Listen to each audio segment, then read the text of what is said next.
Well, we are back in Philippians today. I guess we never really left it, I suppose, but I'm your tour guide as we march our way through Philippians. We made it through chapter 1, we're into chapter 2, and we are in a way, we're eavesdropping on a letter that Paul wrote to the church in Philippi, and this is the present day view.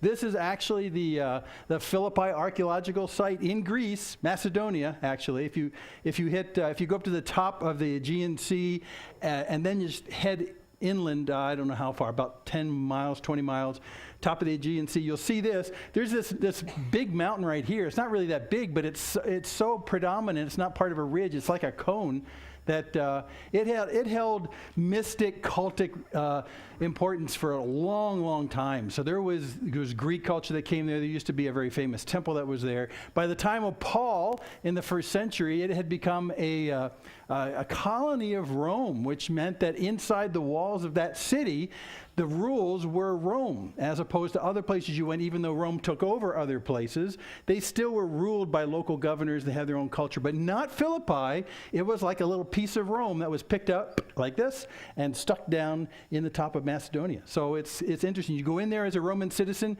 it was like you never left home. That's a colony that's there. There's a really nice amphitheater right here that they've excavated. It's a great place for an amphitheater because it's built into the rising hillside behind it. Very, very famous amphitheater. And the city, here's some, on the left is some archaeological digs that are going on right now they've exposed. But they figured that the city of Philippi also occupies this big grassy center just below the amphitheater. And all the way out to the edge over here, they found the city gates to the right over here just before this big white patch. It's right over here. And that's the gates that when Paul first went there in his second missionary journey, he tried to find people who were religious. He went out that gate over to like a creek river that was over there, which is still there today. They put it in pipes that runs right along here. He went outside the gates and he found Lydia, and then the rest is history. So it's still there. This is a real place, I shall emphasize. This is a real place that Paul, while he was in prison in Rome, wrote a real letter that was hand-carried to the real place, and it was addressed to the real people at Philippi. And that's what we're reading today. Philippi was a city he went to in his second missionary journey. And that's the first time he was there. And then he writes this letter now almost 10 years later. So they have grown as a Christian community for 10 years. Paul has gone back and touched foot in there in his third missionary journey, and maybe a little bit more, but we're not sure. He was there again. But now here we are 10 years after the first day that he sat in there and went out the gates and found some women outside, and they were praying, and that's history after that. This is 10 years later. So Paul writes these letters. So it's a real place. I like to emphasize that because a lot of religion is not based on any reality. But the Bible is. Everything you read in the New Testament was written by real people, to real people, in real places that we can confirm today. Just common knowledge. Okay, let's take a look. Last week, when we looked at Philippians 2:13, Paul said something absolutely astonishing. It's God who works in you.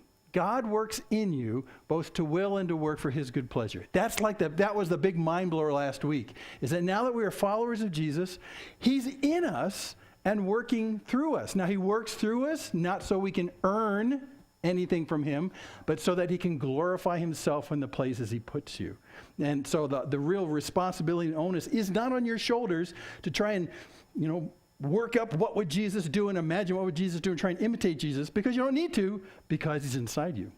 That's the remarkable truth of the new covenant, is Christ in you.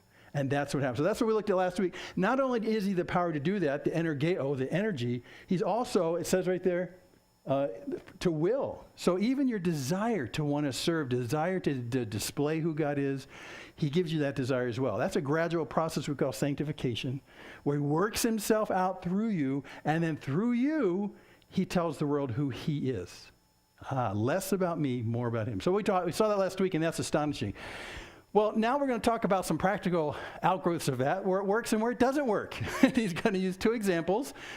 These are not the actual photographs of these guys, but we'll see in a second. In this letter to Philippi, we're going to talk about two guys and the grumblers. It's sort of a contrast from what he just talked about in terms of the Christian life. So last week it was mind-bogglingly big and deep and earth-shaking in dimension. I mean, it's really one of the most famous places in the New Testament we went last week. This week, you can take a breath, and we'll talk about some light observations. So here we go, some light observations where Paul kind of lets them breathe as well. We're in chapter 2, verses 14 to 30. So let me just give you, I'm going to break it up into 3 sections, starting in verse 17. That doesn't match the 14 up there, I just noticed. Well, we're starting at 17. The grumblers, we're going to take a look at. Verse 19, we look at guy number 1. And verse 25, we're going to look at guy number 2. And these are just going to, just think about what he told us last week about Christ in you. He's willing to work in you, and he does that. And we'll look at these 3 groups of people. So we'll start with the grumblers, these guys that are fighting right here. What you don't know about that picture is there's a woman on the right of that picture that I cropped out. So that's what they're fighting over. But anyway, the grumblers. Let's talk about the grumblers. This is how he opens up 14. 14, that's where we are starting. Huh? Numbers. So he says, do all things without grumbling or disputing. And we can all say, yeah, I do that all the time. And lying, see? Grumbling and disputing, which, by the way, grumbling and disputing only happens when you're dissatisfied with something. Grumbling is the silent and soft way that you're dissatisfied, and disputing is the loud way that you're dissatisfied. So that's all he's saying. If you're dissatisfied with what's going on, you can either very tactfully murmur in the background, and you pull someone aside, right? That's the grumbling part. That's the murmuring. Actually, it comes from a word that means the sound that a dove makes. That's really bad. I don't know what it is, but it's a very subdued kind of, you pull someone aside and go, ooh, ooh. Or something like that. But it's when you're dissatisfied, you almost never first go to someone and say, hey, I'm dissatisfied. You almost never do that. What do? You pull around someone on the side and say, hey, does that bug you like it bugs me? I mean, they did this. That's not right, is it? No, that's not right. What is it? Ooh, ooh. That's okay. That's the soft dissatisfaction. Just stop that. That's very destructive. It's very divisive. And as you pull over other people to quietly get on your side, hey, did you notice that? Well, yes, I did. Right? All that kind of stuff. You build this kind of quiet dissension that slowly creeps like a cancer in the group of people because you're not willing to just put it on the table. Now, sometimes it erupts into the second part, right? Where you finally show up and say, hey, I got a bone to pick with you, let me tell you, right? And then and actually many times it doesn't happen with the person you have the problems with. It happens with other people who disagree. Did you notice that? Well, yes, I did, but I support him. Well, I don't support him because and then it builds into this big kind of loud thing. It's what happens when you're dissatisfied. He says, do everything without, ooh, or hey. Do everything without doing that. Now, does it mean that you'll always be satisfied in every context? No. What he's saying is when you're dissatisfied, control your tongue both when it's soft and when it's loud. Now, it doesn't mean you shouldn't deal with issues that come up. You should, but you need to do it out of love. What happens is that when you're dissatisfied with something, what you're saying is, I'm king of the world, and that's not agreeing with my kingdom. And you're back to what we talked about last week about the all about you syndrome. That's the outgo from an all about you person. You grumble to other people, and then you also have loud, dissatisfied arguments about things that don't satisfy you. And by the way, it's not about you. So in the body of Christ, it still is not about you. He's just saying, do everything without that kind of stuff, because that stuff's really destructive. That's just, you don't want to do that. Instead, he says, verse 15, that you may become is a better way to look at that word, so that you might become, put that away, you might become blameless and innocent, children of God without blemish. Which seems like a pretty tall list of goodness, right? But he's got an interesting perspective. He's not talking about everything that has to do with being good here. He's talking about a particular viewpoint of being good. I looked at these Greek words just a little bit to gain a little bit more understanding of what they say. They're pretty much what they say. But for instance, the first one, blameless, means that you're involved in things that you can't be accused of wrong. Is there anything that you do that you could be accused of wrong? Okay, a few things. Right? But he's saying when you live your life out in the open, live your life in such a way that people can't say, hey, last week I saw you. So it's like a life that outwardly is just unaccusable. You can't be accused because, you're a good person. Just not accused of stuff. Innocent, interesting word. It means not to be mixed. It's a word that they used when they would take wine and they'd thin it out for guests with water. Right? And they'd fill it out. That's mixed. Mixing water with wine. Not to make the wine taste better, but to kind of stretch the wine. See. So this word mixed is basically in your outward actions. Don't be mixed in your outward actions. That is, one day you do good stuff, and the next day you do things you can be accused of. Don't be mixed. Just be the one thing is what he's saying. Children of God is literally that, but what he really means is people that are not from here. So that when people see you in the context of the world, instead of grumbling and disputing and all that kind of stuff, what they see is someone who doesn't act like everybody else. Children of God. Children means that you pick up the characteristics of the parents.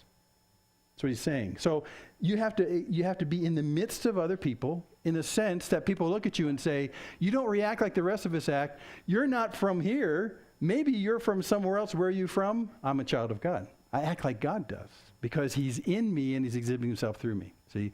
So be a child of God. And then finally, without blemish, good translation, it means not spotted. And it's a word that's used for animals for sacrifice. They had to be pure.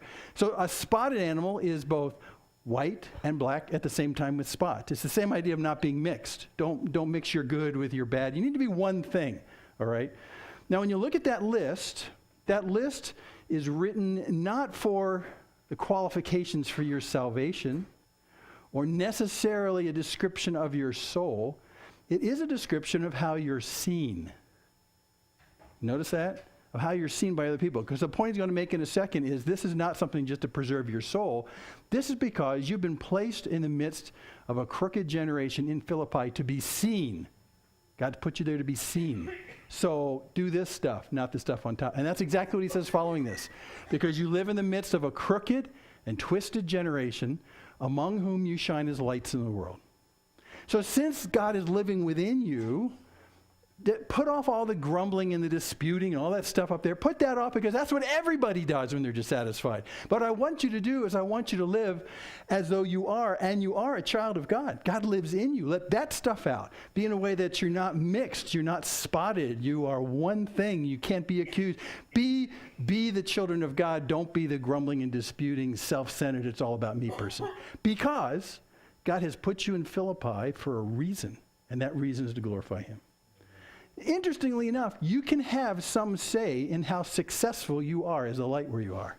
And that's what he's saying right here. You're there as a light in a very dark place, a crooked and twisted generation. A crooked and twisted generation. There are people there who are sort of good, but in a real sense, their ethics and their morals are just crooked and twisted. I love that. It's a way of saying that the way that God made them originally, a.k.a. Garden of Eden style, because the fall has become twisted and crooked, and it's not the true humanity that God wants them to be. But guess what? In that crooked and twisted generation, God has placed you deliberately to be lights. To be lights. So, do these things up here so you'll be lights, rather than being the darks like everyone else who are into grumbling and disputing. Okay? That's all he's saying. We surmise from this, and this is what we do with a lot of Paul's letters, is that when he got word while he was in prison in Rome about how things were going in Philippi, the word was, well, pretty good, except, people are dissatisfied all the time and they're grumbling and disputing in the public streets. So Paul writes back a letter and says, stop that. This is how we know what's going on in those places. You'll find that in all the letters. Galatians, when Paul wrote to the Galatian region in central present-day Turkey, his central theme about all of Galatians was against legalism. So what do we know is the problem in Galatia? Legalism. So that's how we figure these things out. Here it's probably grumbling and disputing and that kind of stuff. So just stop that. You're supposed to be a light there. Instead, verse 16, holding fast to the word of life. So this is the tangible. So what do? I don't want to dispute. I don't want to grumble. I want to be kind of the one thing you're talking about. How do I practically do that? Well, you hold fast. Hold fast to what? A code book of ethics and morals? No. The word of life. So what is the word of life? Well, just like me, you can use some computer software about the Bible, and you can type in the 3 words, word of life, and find out where else it's used in the Bible. Guess what you find out? This is what you find out. For instance, right here, you find in 1 John, John's first letter we have, 1:1, he opens with this.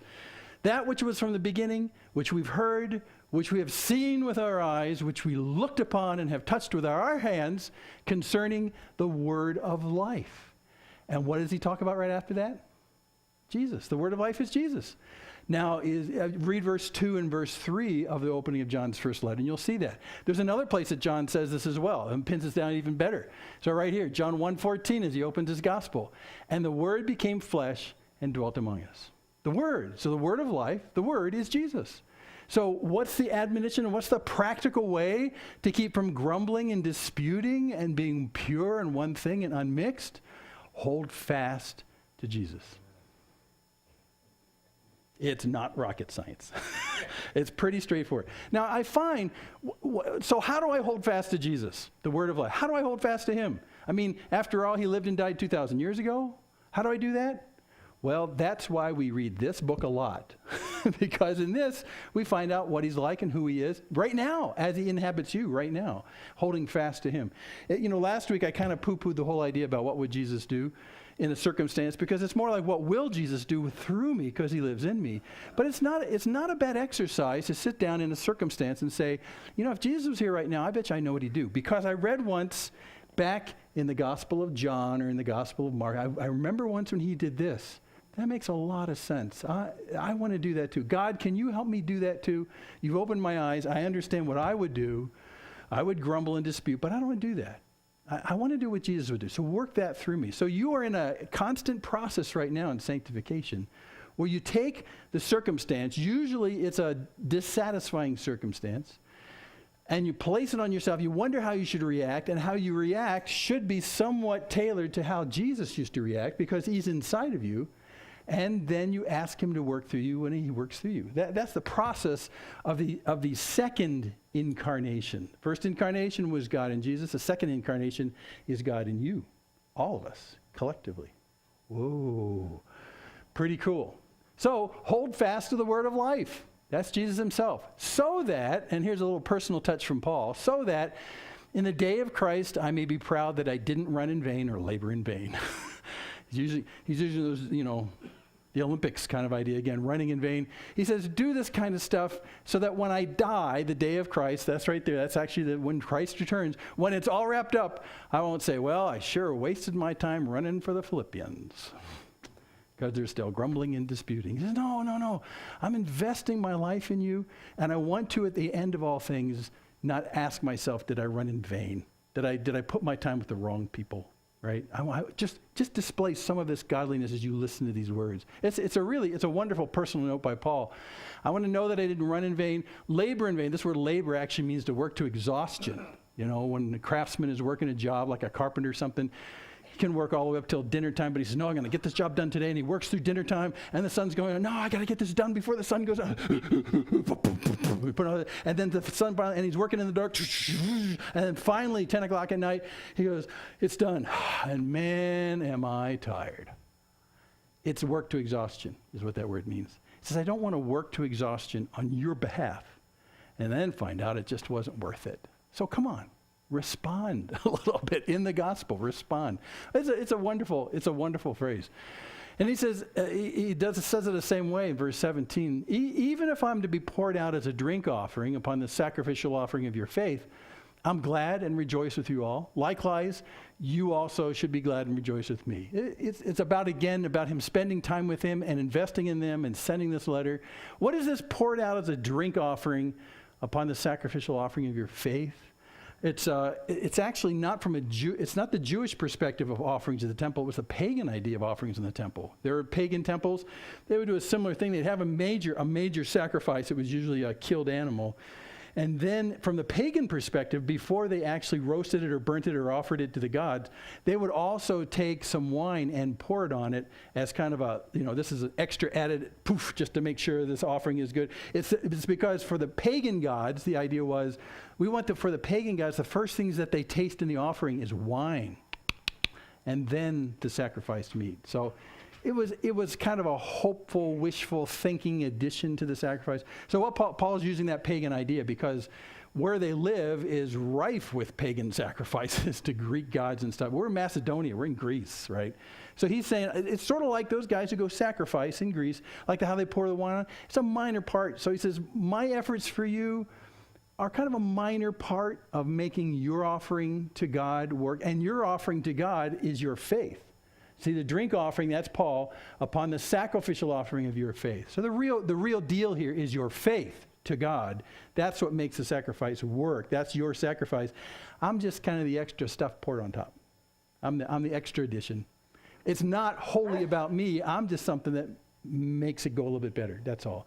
And so it's really sort of nice because Paul has this role as an apostle, and you'd think he would say, okay, so I took my power as the apostle and the official stamp that I have that has my name on it, and I stamped it on you, pa-chunk, and now God looks and he sees my stamp on you and he goes, okay, good, you're from Paul, you're in. Doesn't do that. That's heresy right there. Paul says, the real sacrifice from you to God is your faith. I just dribble a little on top. I'm just a little side thing. He'll talk more about this when he gets on in chapter 3. So I'm glad to rejoice with you all. Likewise, you also should be glad and rejoice with me. He's just saying, do what you know what's right. Don't thwart God who's living in you to be a light in the community you're in. Stop doing all the grumbling and all the dissatisfied disputings, and let him be a light through you in that place. And if you just do that, I'll know I haven't worked to exhaustion for nothing. It's a wonderful kind of personal note on his part. So I don't want you to miss this part before we go into the two guys. You have one of two choices. You can either hold fast to the word of life, or you can grumble and dispute. So the really simple question is, next time you come to something that dissatisfies you, what are you going to do? Yeah, hold fast to the word of life. It's much better. Yeah, BG. The left one. Yes, do the left one. Oh, you're signaling which one you do? Exactly. Do that one on the left. That's good. So that's really the choice he's saying. Hold fast to the word of life. And by the way, in terms of a discipline, we don't read the word because we're supposed to, although we really should. But there's life in here, because remember the phrase he uses is word of discipline. Oh, no. Word of obligation. No. The word of life. So there's life in this. There really is. This is an integral part of our growing in the Lord is this, which is why he's preserved it for us. It's very important. We were just talking this morning about the fact that there's some dissatisfaction in Christian circles because in Christian circles, especially in publishing, they tend to make people bigger than the word. There's several famous versions of the Bible that have the name of the minister of their ministry on top. So-and-so's Bible. And it's not so-and-so's Bible. I'm not going to name who it is. But, you see these big words up here, and it doesn't say Bible. It's got someone's name. It's some big dude, internationally known speaker, Christian guy. And I get a little tweaked by that. But this is the word of life. It's not someone's stamped on my name kind of thing. ESV is not someone's initials. So just to let you know, that's the English Standard Version. So that's just an integral part. Cling to the word of life. And when you read and you see what Jesus does in the context that God presents to him, puts him in deliberately, you see amazing things happen. I mean, it's jaw-dropping amazing. And there are people who have been skeptics about Jesus and about the Bible and about Christianity who simply read the Gospels and said, I never knew. So you get a view of Jesus, and it's more than just historical information. There's something that goes far beyond that God does in your heart and transforms you. A friend of our ministry, Micah Wilder, and you've seen him in Adams Road and stuff like that. He was really determined to prove the Baptist pastor wrong that he stepped in on and tried to convert to Mormonism. And the guy pulled verses out of the Bible, principally out of the New Testament, and that really ticked off Micah. I mean, really ticked him off because he was a missionary, and with his fervor, he was going to change the world. God bless him. And he was going to do it by convincing this one pastor, and that pastor would convince his church, and then, you wouldn't have to knock on 100 doors. You just have to convince the pastor, and he'll tell everybody. So he was somewhat humbled by the fact that this pastor gave him verses he couldn't deal with. So he said, okay, Mr. Ambition, Micah Wilder's very ambitious. He says, okay, I'm going to get my Bible, and I'm going to go back to the mission house that we live in, and I'm going to study it, and I'm going to prove him wrong. I'm going to find Mormonism in the New Testament like he's never seen before. And that sort of backfired because Micah became a Christian and put off the LDS Church. It's just a simple reading of what's there. It's not anti-Mormon. It's just most people have never read what's there. And when they do, it's an astonishing change. I'll give you one more example. Coming out of a Jewish background, I grew up in a Jewish background. I'm not Jewish, but 80 to 90% of my neighborhood was. And so I have a real heart for Jews, especially when it comes to Jesus, because Jews still need Jesus. He's the Messiah. And they are told from young that Jesus is for them and he's not for us. The Christians may like Jesus, but Jesus is not for us. In fact, today in ethnic Judaism, I've had this said to me more than once, the thing that separates us Jews from you Christians is that you Christians have Jesus and us Jews don't. The one thing that separates us is that we are pro-Jesus, we are con Jesus, you're pro-Jesus. That's the one thing that separates us. So that's the one thing. I mean, not a bunch of beliefs. It's what you think of Jesus, which actually is not a bad piece of theology because it is what you think about Jesus that separates. But I've had people then read a really famous story of a fellow who was I think I've told you this before, whose daughter went to college and she became a Christian while she was in college, and she had to call Dad up on the phone and break the news to him. He's very Reformed Jewish, and she gets on the phone and says, Daddy, I have something very important to tell you. You need to sit down before I tell you. And while he's sitting down, he's coming up with all the list of things that she's probably going to say. I'm pregnant. I'm out of money. I don't know. And when he finally hits the chair and she says, well, Daddy, I've become a Christian. He says, that wasn't on my list, but that's the worst. That's the worst. And then she said, listen, before you get all bent out of shape, can you just do one simple thing for me? Can you pick up a New Testament and start reading from the beginning from Matthew? Just start reading it. Just see what's there, because you'll probably be astonished. And sure enough, he was astonished. And when he got to the middle of Acts, the early life of the church, he got in the middle of Acts, and he saw that there was a section there where it documented where the Christians at that time held a big powwow to talk about one topic and one topic alone in this part of Acts. And that one topic was, should we let the Gentiles into this? And he says, when I read that, my jaw dropped, because he said, I realized that it had started and always has been a Jewish thing. Never knew that. So there really is something astonishing in the word of life on the pages that reflect what God's all about, who Jesus is all about in terms of shining out who God is. I mean, it's just remarkable. So that's why we spend so much time in the Word, just to let you know. It's a big deal. Okay, you can either visibly be children of God by holding fast the Word of life, or you can be grumblers and disputers. And by the way, if you look like those two guys on the right, no one will ever point at you and say, there's the children of God right there. Because they won't. If you react to situations the same way they do, you're not a light. You're not a light. So that's what Paul's saying. There's an important reason why you're in Philippi. And Jesus emphasized this too in John 13 with the apostles. He said, a new commandment I give to you, that you love one another just as I have loved you. You also are to love one another. Why? Because it's good for you? No, it's good for them. By this, all people will know that you're my disciples, if you have love for one another. So the whole idea about loving one another isn't about making the community of the body of Christ a pleasant place. It's about demonstrating to those who are not in the body of Christ who Jesus is. It's not about you. All over and over. Okay, so let's push on. That's the grumbling people back home. Let's push on to guy number one. Guy number one is this guy right here. And I think he probably looked like this, minus the stocking hat. I don't know. Anyway, guy number one is this fellow named Timothy, verse 19. Paul says, I hope in the Lord Jesus to send Timothy to you soon, so that I too may be cheered by news of you. Timothy was a pretty young guy. That's why I picked this picture. I don't know who this guy is, but Timothy's a young guy. And someone that when Paul went on his missionary journey, his second missionary journey, he's cruising through the middle of Turkey, and he meets this kid, literally, kid, maybe teenager, who seems to be godly in ways far beyond his years. I mean, he's really something else. And so Paul says, hey, you need to come with us on this trip. We're going way out into nowhere land. And when Paul said that, he basically thought he was just going to tour up around the north end of Turkey at the time. Well, he gets to the western end of Turkey, and God says, no, don't go up there. You need to go way out there. And so Paul, toting Timothy and a couple other guys, go way out, and they make it to Philippi, and then all the way down to Athens and back again. What a trip for Timothy. So Timothy gets picked up. Well, let me just show you the passage where it happens. It's in Acts 16.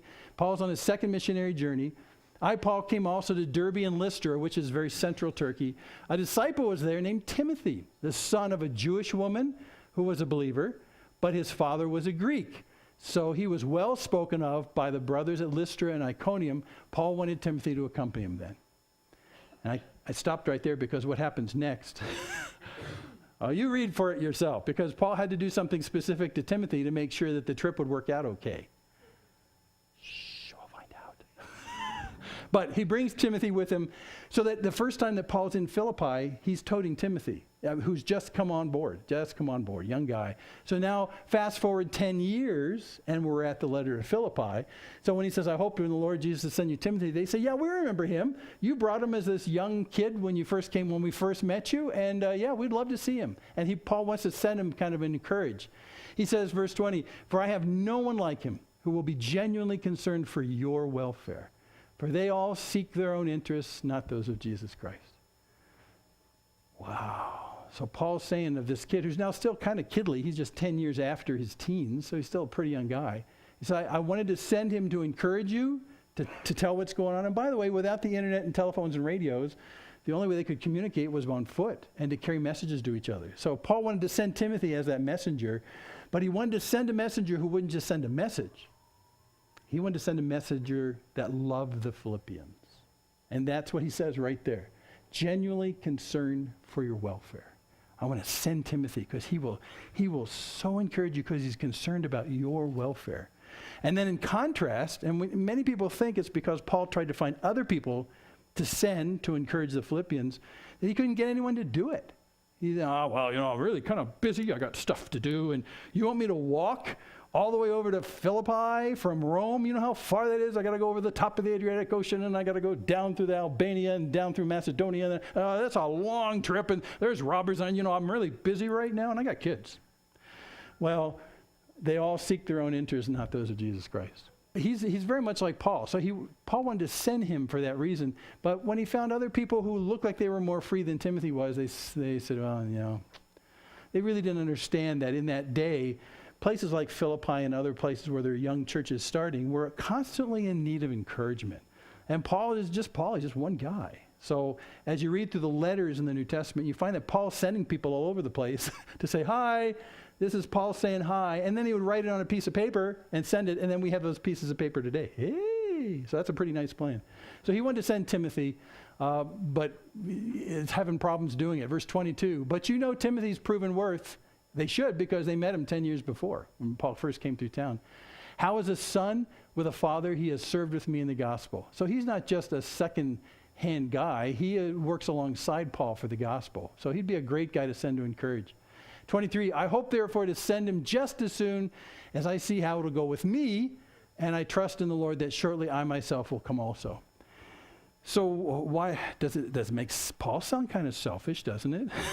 I'll send him as soon as I'm done with him. Well, you have to understand, Paul's circumstance in jail is not like the circumstance in jail here. When you go to jail here, anyone here been to, no, don't tell me that. If you go to jail here, they will provide you food and blankets and shelter. I mean, you don't have to do anything else. They'll do that. During Paul's time, that wasn't the case. If you got thrown in jail, you better have some friends that can bring you blankets and can bring you food, because you're not getting it from the jailer. It's just the way it works. And that was the situation also in Rome where he is right now. So it's very, in fact, Paul had to rent his own room to be held captive in Rome. So he had to also pay for that. So he was very dependent on the outer Christian world to pay for his expenses and to bring him food, to do what he needed to do while he was chained to a soldier in a rented apartment in Rome. Well, that was partially what the Philippians did, and other churches did as well. They sent help. And we think that's why the second guy, you'll see in a second, why he's there, because he came to do that very thing. But here he's saying, I can't dispense with Timothy because I think Timothy was too necessary for Paul's day-to-day life in jail. I might have been one of the few guys that he had. So he's saying, well, we may have to wait because Timothy's my key guy to keep me alive. Here he has the freedom to go out and buy food for me and to feed me, all that kind of stuff. But when I'm released and Timothy's free, maybe we'll both come, is really what he's saying. So that's what it's all about. So that's Timothy, really, really good guy. And by the way, Timothy shows up all through Paul's letters. If you keep an eye out for Timothy, you'll see him in the greetings from the guys with me, and also greetings too. You'll see Timothy spread throughout. Timothy is like Paul's shadow. Just about everything that Paul is doing, Timothy seems to be there as well, through the trips and so much more. So it's a great example for us for how someone who's older in the Lord disciples someone who's younger in the Lord and basically doubles his ability to do what he does because he's training somebody. It's also something we need to constantly be thinking about. Who am I training to take my place, to do what I do? to love the way I do and the way God's led me to do. So it's always necessary. That's guy number one, Timothy, who's very different from the grumblers. You notice that? He's very different from the grumblers. And then guy number two, this guy right here, not actual picture, but I like that picture anyway. Philippians 2:25. I have thought it necessary to send you Epaphroditus, my brother, my fellow worker, my fellow soldier, and your messenger and minister to my need. So there's a second guy, Timothy, and then there's this Epaphroditus. And by the way, when you look at the meaning of names, I said Timothy means God honoring or, whatever. Epaphroditus is interesting because the first part of his name is a very common prefix in Greek, epi. Epi, we still use epi today. If you're in the medical industry, we use epi a lot. This thing right here is your epidermis. It's on top. Epi is a preposition that means to be on top of or the place over. It's this whole idea of being on the top of something like that. It's the second half of his name that's a little disturbing. Epi, yes, Aphrodite. There you go, right there. Epi Aphrodite. Well, wait a second. A goddess of love. And she was very, very popular in Greek culture because, sex is very popular in culture. So she was the made-up god, the god of love. The god of love. In the Roman gods, the equivalent is Venus. So she's Venus Aphrodite. When I was getting a picture for you, I had a hard time finding a picture that was clothed. Which is why her name is where it is on this picture. just saying, we got to be sensitive here. But so what does that mean when a guy is named, someone who's superior or higher than lover god Aphrodite? What the heck does that mean? I mean, my mom used to call my dad lover boy. I don't think it means that. So most people agree that it means charming. Whew, that was close. Just someone, his name alone, before he even gets there, and this is a great illustration of how names work, before he even shows up, if someone tells you his name is Epaphroditus, they'll think, hey, lover boy, right? They'll know who he is already because names meant something then. They don't mean much today, but his name kind of precedes him so that when he would finally be introduced in the situation, they go, hey, so you're lover boy. No, I'm just charming. And then he'd talk for a while and they'd realize he's just charming. So evidently his name tells us that he had some wonderfully winsome people skills. That's as far as we're going with this Aphrodite thing, okay? That's as far as we're going. But the epi doesn't mean on top in this case, it means superior to and more than. More loving than Aphrodite. We just won't go any farther with that. Okay, so that's Epaphroditus. So we have actually great expectations that Epaphroditus was really a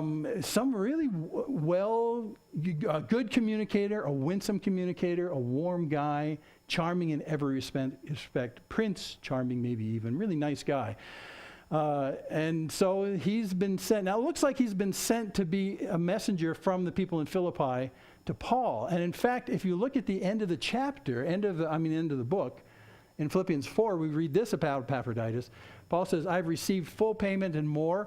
I'm well supplied, having received from Epaphroditus the gifts that you sent. So here we see actually the Philippi church sending resources to keep Paul alive in his Roman jail. That's exactly what's going on. And guess who brought it by foot? Epaphroditus. They sent Epaphroditus to go to Philippi to bring the gifts, either it's money or food or whatever it's going to take to keep Paul alive there. That was Epaphroditus. He came to serve Paul, Mr. Prince Charming, And he came to be encouraging just because he was such a winsome guy as well. So here's this very warm guy who brings the stuff. That's why it's always good when you study a book like this is to read the whole book and then go back to the beginning because you read this right near the end of the book and go, oh, Epaphroditus, there he is. So he's the messenger that brought that stuff. And Paul's going to call him a couple things too, and we'll look at that in a second. Before I do that, let me just clear up one other thing. There are some letters Paul writes to the church in Colossae, which is in the center of Turkey today, and also Philemon. I think it's Philemon. You'll have to check me on this. Where a guy is mentioned whose name is Epaphras, which is a shortened version of Epaphroditus.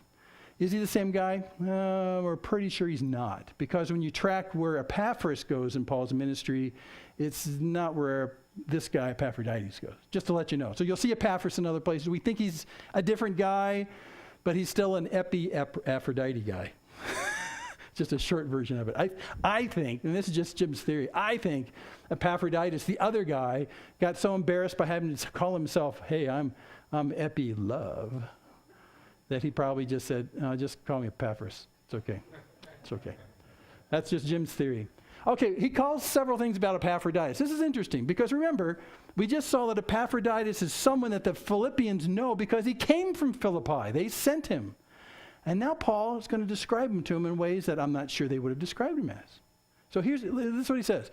Brother, and in Greek it's adelphos. That's the word that's used for brother everywhere. That's why Philadelphia, Philos is love and Delphia is brother, so it's the city of brotherly love. Hey, it works in America too.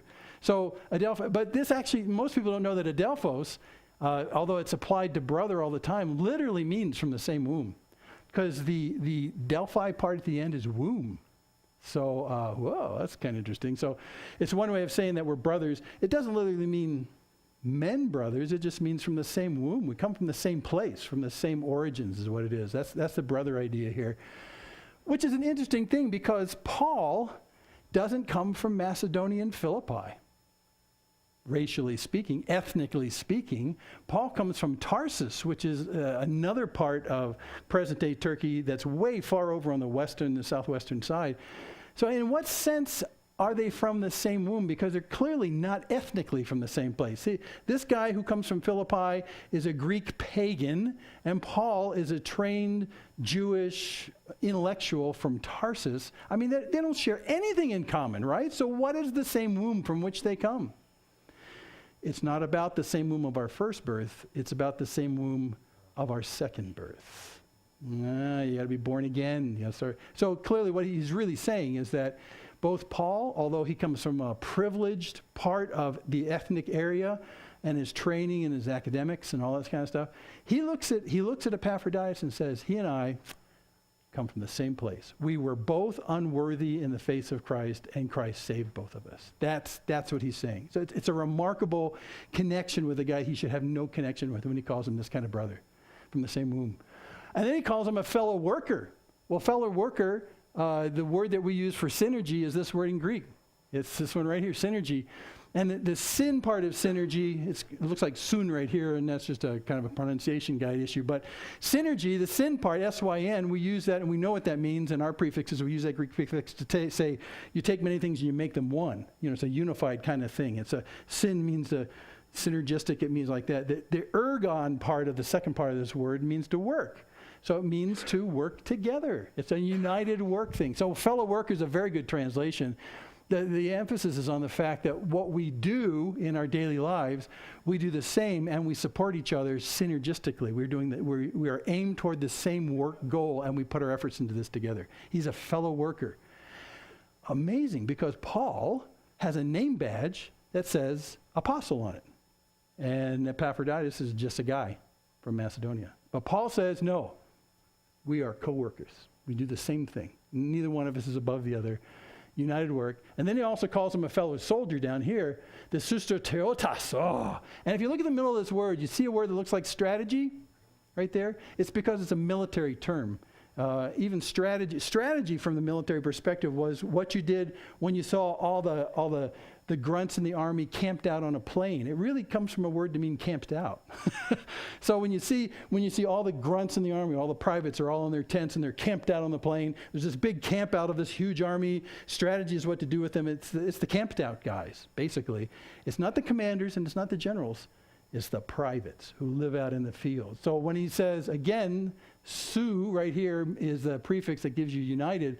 It's the United Army privates.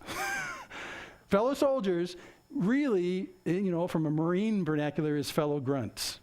We are fellow grunts together in this warfare for Jesus. We're slogging it out at the lowest level. I'm not the general.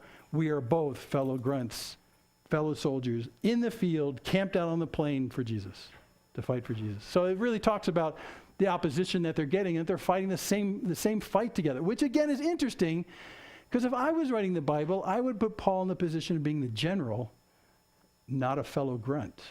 But he's calling himself a fellow grunt with Epaphroditus. It's a great honorable term that he's using. This is what he's doing. And then, he, referring to the Philippian church, they already knew this, he was sent as their messenger. And guess what the word for messenger is? Apostle. Apostolos. Or actually, better translated, apostolos, but apostolos is how I've always said it. It's apostle. It's apostle. Is it the same word apostle that's used in the Gospels for the apostles? Yes. Is it the same word that's used for every other else in the letters for apostles? Yes. Apostles. And it seems as though what we've done in the modern day church is we take this word apostle and we turn it into a very high vaunted position office thing. But in the New Testament, it's used just as a description of what they've been called to do. And so when you pick the word apart, the apo part in the front, very common Greek prefix, means away or distant or gone or over there. The one I use all the time, which no one knows this word, but I do because I'm a scientist, is apogee and perigee when you talk about things orbiting. The perigee is closest. Apogee is the furthest. So it's the awayest part of the orbit, the apo, farthest away, apo far. So apo and the stolos means basically to order something, to say this is my plan, this I'm going to do it. So an apostolos person is someone who's been set apart, who's been ordered, who's been put in place. It's like a plan to be far. Someone who's sent far away. That's the only thing apostle means in the New Testament. Someone who is set apart to be sent away. So when Jesus calls his apostles, they knew from the Greek word that they were not going to stick around and do stuff in Jerusalem. They were going to go far away. And sure enough, after a short time in Jerusalem, they were sent far away. All of them. They all went far because they're apostolos people. They're far. So literally, people who are set apart for far away. Well, now Paul's sitting in a Roman jail. He's clearly apo when he's writing this. He's not at home. And Epaphroditus was sent from Philippi in the top of Macedonia up there, in the top of the Aegean Sea, and sent all the way over to big New York City of the world, Rome. He's clearly apo at the time. And so that's all he's saying. In the same way that I've been sent far, I've been set apart to be sent far away, so was Epaphroditus. Man, you know what? He is just like me. He is just like me. He's just like me. So what a wonderful honor he pays to Epaphroditus to say that he's an apostolos person just like me. No, I'm just no different. We're both set apart to go far. Wow. And by the way, if someone calls himself an apostle and they're not being set apart to go far away, then they're violating what apostle means in the New Testament. Apply that as you will. Okay. Just saying, that's what it is. And also to minister. Now, if you look at this Greek word, if that looks like liturgy to you, that's because that's where liturgy comes from. Liturgy in a Christian church is an order of service. Basically, it's a formalized order of service. But the word service is very important because this word really does mean service. If you break it apart, you find that the first part of this word, the later part in front, means peoples. It means like a whole bunch of peoples. It's just people.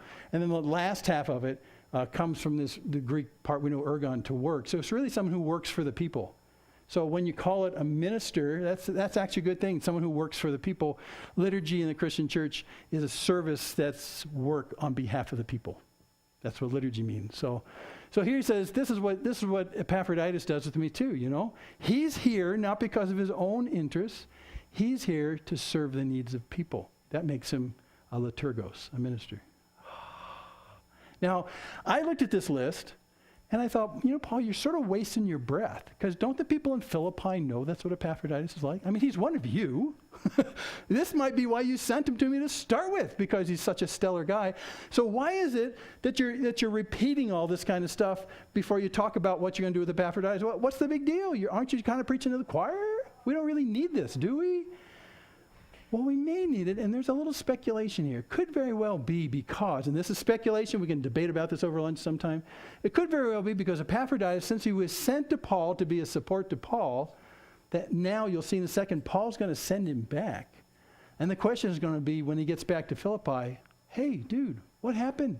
You went there and you took our gifts to Paul, great, but then he sent you back. What are you, some kind of screw up? What did you do wrong? I mean, we sent you away to be there. What has happened? What happened? I think in a real way, Paul is really pouring on the praise for Epaphroditus so that when he comes back home, they won't ask that question. They'll say he did exactly what he was supposed to do and he's a man of God. It could very well be.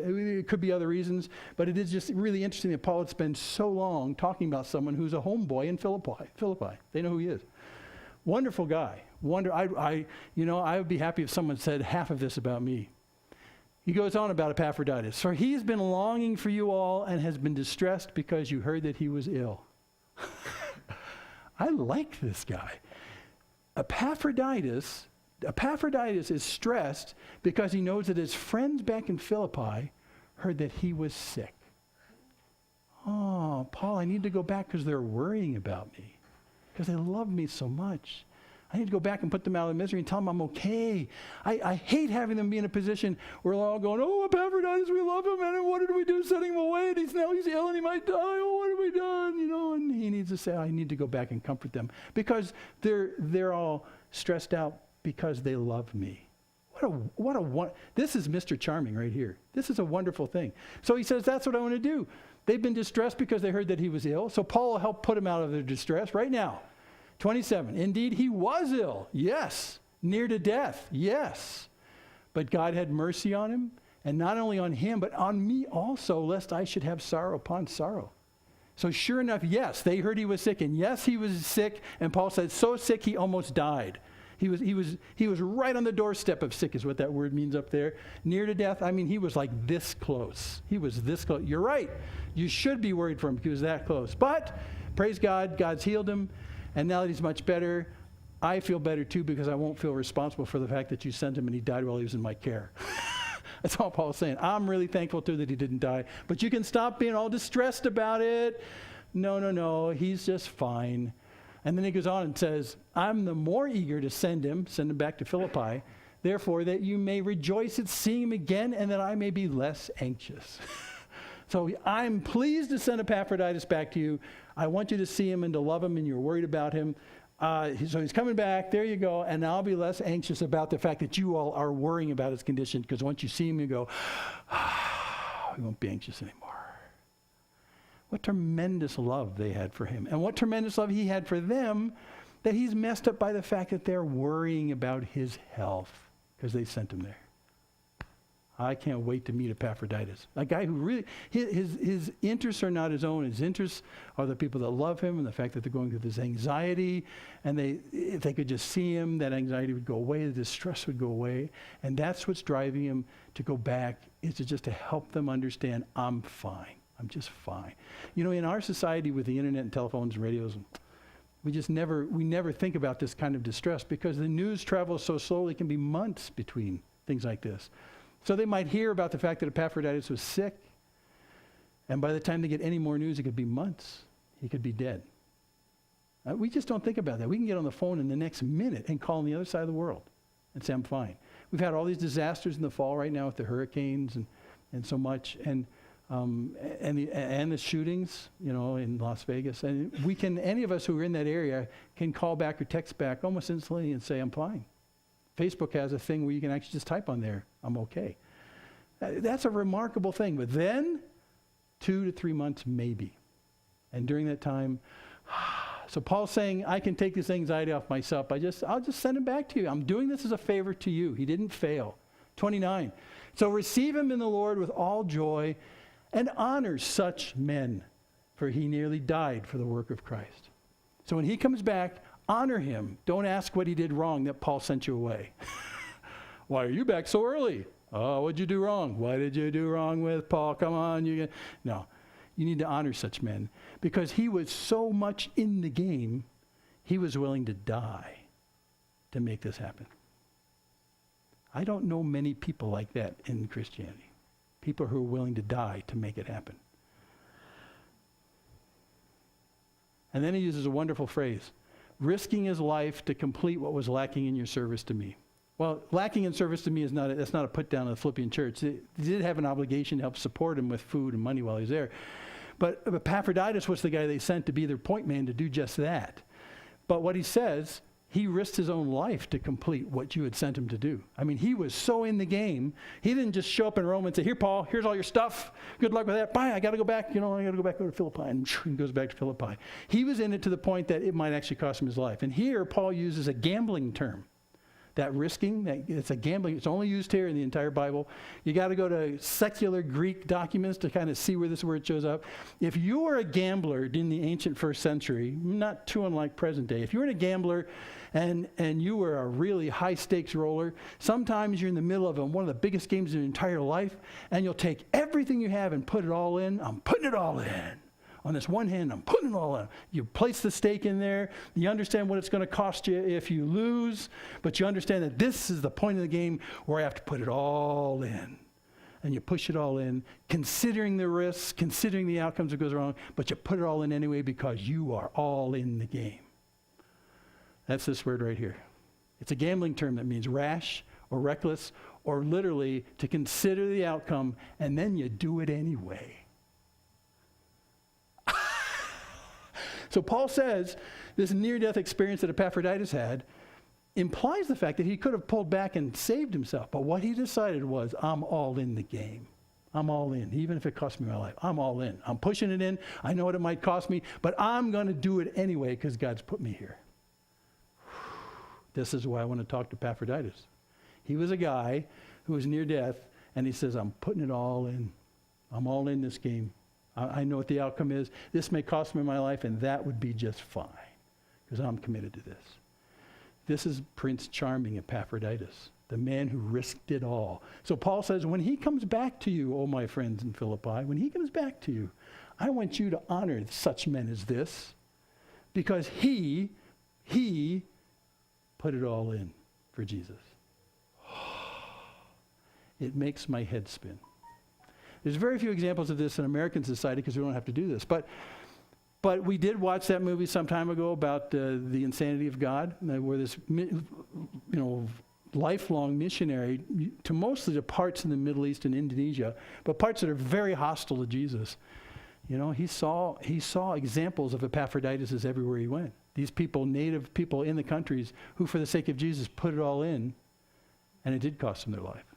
And they didn't have to put it all in. They could have backed off. They could have made it so that they wouldn't be in that kind of danger. But they said, nope, I'm all in this game. And so the guy who made the movie, it came from a book he wrote about the people he's met around the world. It's a book of all these people who, for the sake of Jesus and the gospel, have put it all in.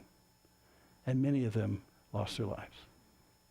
I think that time may be coming to our country in the not too distant future, where it may actually, you can back off and not put it all in, hold your cards pretty close to the vest, as they say in gambling terms. But some of us will say, nope, I'm all in. It's all about Jesus. I've counted the cost. I know what this may cost me to do this, so I'm putting it all in. I'm all in. And that's Epaphroditus, Mr. Charming. So anyway, let's just wrap this up. So we got the two grumblers. Don't be like that. You need to be lights in this world. Don't be so compelled by your dissatisfaction that you grumble with other people and you fight with each other. It's not about you. You need to be lights in the place that God puts you, like Timothy was a light where he put him as Paul's associate, and like Epaphroditus was. For as far as we know, the only thing he ever did in the New Testament is what we have right here in Philippians. But the story we have about Epaphroditus and the way Paul talks about him, Mr. Charming is more than Mr. Charming. He's a rash, risky gambler with his life for the sake of Jesus. That's a light in a dark place. Okay, next week we're going to go into Philippians 3. We're going to talk about how your loss can be your gain. This, again, is one of the most famous sections in Philippians, one of the most famous. So it's nice we had this breather this morning just to look at these two guys and... Because next week, it doesn't get heavy, but it gets remarkable. And Paul, in the first hand, is going to tell what it is he lost in terms of putting it all in the game, what he lost, and how much gain has come back to him. And then we're going to do one more tiny thing next week as well on top of that, because it's very important. Next week, we're right on the verge of the 500-year anniversary of what this guy put on the Wittenberg door in Germany. This guy is? Hey, wow. Martin Luther. 500 years ago. He stated his dissatisfaction with the church at the time. There's the Catholic Church, is the only church. And in those 95 points that he put on this piece of paper, he nailed it to the door so no one could miss what his problems were with the church. He nailed it to the door in Wittenberg. So we're going to talk a little bit about that because that was 500 years ago. We'll just spend a few minutes. And it's always on Halloween, October 31st. So that's coming up in the middle of next week. So we'll talk a little bit about that and what the import of that is. And then we'll notice how that ties in so well to what Paul will say in Philippians 3. It could very well be that part of Philippians 3, as well as Romans, is what drove Martin Luther to put these on the wall and said, something's really messed up here. Great history. Well, let's sing the song and then we'll be out of here. The grumblers and the two guys. Be one of those guys. Be one of those guys. Father in heaven, we thank you for your word. It is so human and it's so real, it's so relatable. And we see how you've worked in the lives of some to illustrate our shortcomings like the grumblers, and how you've worked in the lives of others like Timothy and Epaphroditus. And Lord, it's not about those guys. It's about seeing how you work in and through them in ways that doesn't match how people here live. It's extraordinary in every respect, in every respect. And so, Lord, we pray that like those two guys, you would shine through us, because you tell us right before this that you're the one who lives in us to will and to do your good pleasure, what your purpose is in this generation you've placed us. And so, Lord, we pray that we'd be attentive to your leading, that we wouldn't squash it by our selfishness and our all about me syndrome that drives us to grumblings and disputings and arguing with people. But, Lord, that we'd put that aside, we'd put self aside, and we'd allow you to rule and live through us, and in the process be lights in a very dark, crooked, and twisted generation. So use us powerfully for your name and for your glory, and may they remember you and none of us, but only about you. So we thank you for your great loving kindness and putting us in as part of this plan, and investing in us your Spirit in order that we might be lights in ways we could never be in our own ability. So thank you now in Jesus' name. Amen.